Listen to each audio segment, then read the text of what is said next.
Good morning, everyone. I want to video another drawing of a bird that I am getting ready to draw in colored pencils. It's a Meadow Lark. This picture I have actually copied. It's from a person that I follow on Instagram that I've gotten permission to use his photographs. It's by Bill Wimley.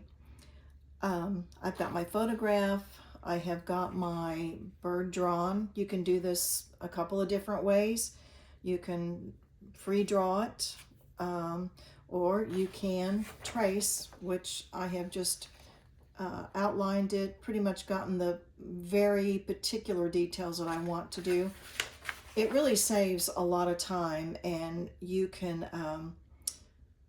even though you may have traced the bird, it will look, you can do the shading and everything to make it look 3D. This is pastel matte, which if you have followed any of my previous videos, you'll know that that's what I like to use the most is pastel matte. So I've got my eraser here. I've got my piece of scratch pastel matte paper so that I can experiment if there's a certain color that I want to use or I'm not really sure about. I've got all my pencils lined up here, and I've got them all pre-sharpened just to kind of save a little bit of time. I'm going to start out with drawing in his beak and his eyes. I always like to do those first on birds. So what I do, even though this is black for the most part, I use my dark indigo 157, and I want to go ahead and put that down. What really helps, even though it's black, if you put a layer of dark indigo underneath it, it gives the color more depth. So I will just start in, and I have a very sharp pencil here. Whenever you're doing fine lines or fine areas, you've really got to have a very sharp pencil. And you actually have to sharpen that periodically fairly often because the pastel matte has a tooth to it, so it will wear down the sharpened area pretty fast.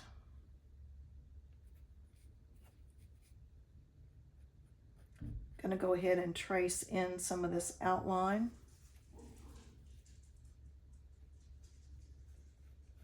Going to go ahead and trace in the eye.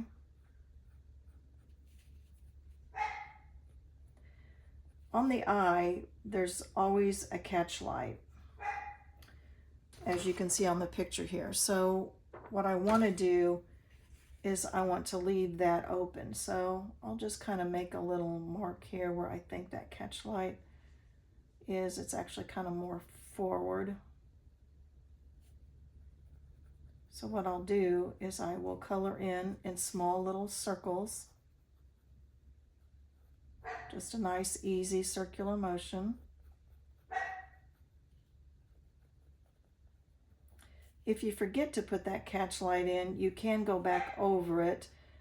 But I have found with colored pencils, you almost need a white pastel to actually layer that white over it, because the white in colored pencils just really do not do real well.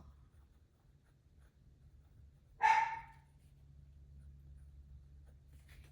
apologize for one of my dogs barking in the background. So I'll kind of fill that in.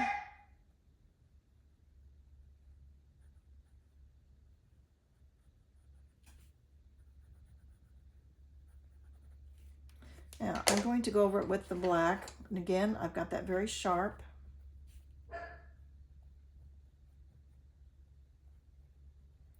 I'm going to try to go around that highlight to really make that stand out.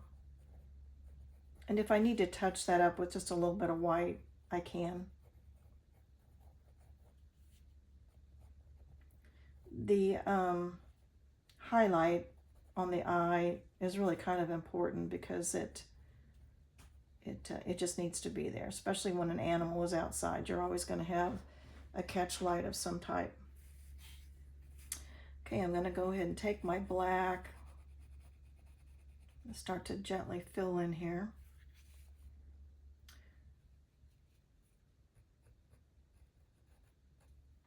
So basically, have your pencil very sharp, make those marks on your paper.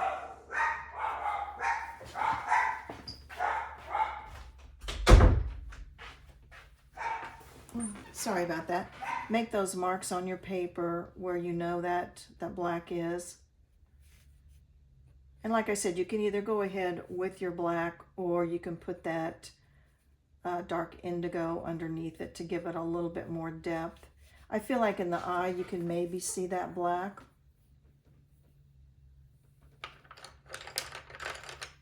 I'm going to go ahead and take my white and put that in there really quick just to emphasize that catch light there. Okay. So what I want you to do is to go ahead and put in your markings. Leave wherever it's white on your pattern, just leave it alone.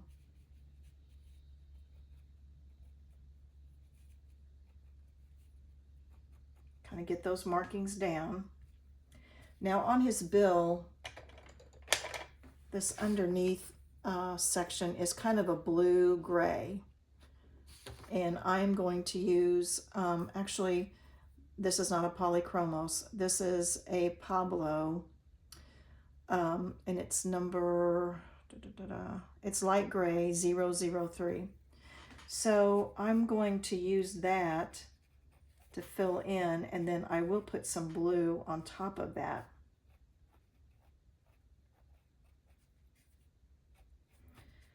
You know, in nature, nothing is hardly ever just one color, and that's the greatness about the colored pencils, is when you have a lot of different opportunities to use a lot of different colors, you know, why not do that? It shows depth, it shows color, makes things look a lot more realistic.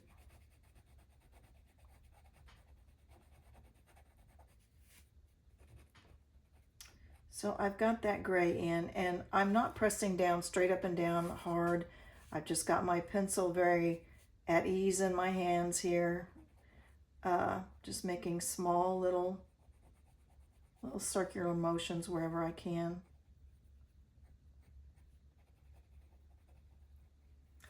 Now, since that has kind of a bluish tint to it, I'm going to use my light blue. It's back to polychromos. It's Sky Blue 146. Going to very gently kind of take that over it.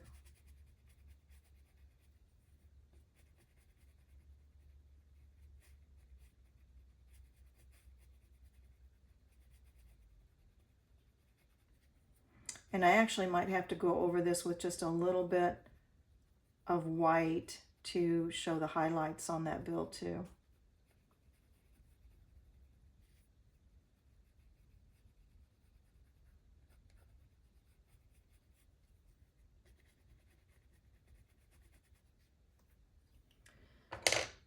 Okay, I'm going to go back to my black, and I'm going to put in that underneath part there where the bill actually is. Really quick, I'm going to sharpen this again. I want to bring this over where you can see it. I prefer just to use the handheld sharpener. It's a high quality. This is my little trash pot that I have that I keep close because I use it quite a bit. I want to get a very, very sharp edge on that pencil. Don't ever sharpen them over your paper, because if you do, sometimes you'll get little pieces of color and it will have a tendency to kind of get that wrong. I'm going to go in and I'm going to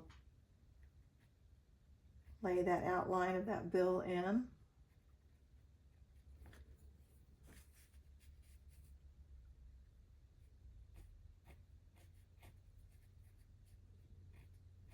if you haven't drawn in every detail, let the artist come out in you and just fill it in. If you're interested in art, just practice doing some drawing, and that will be helpful too. Okay, so I kind of have these lines in, and above his eye, there's a little bit of a light gray space, and then there is a black line above that. Just use your best judgment there and fill that in. Okay, this is all for right now. I'm going to go ahead and fill in with some of my black lines on his head, and then I will continue with the next video.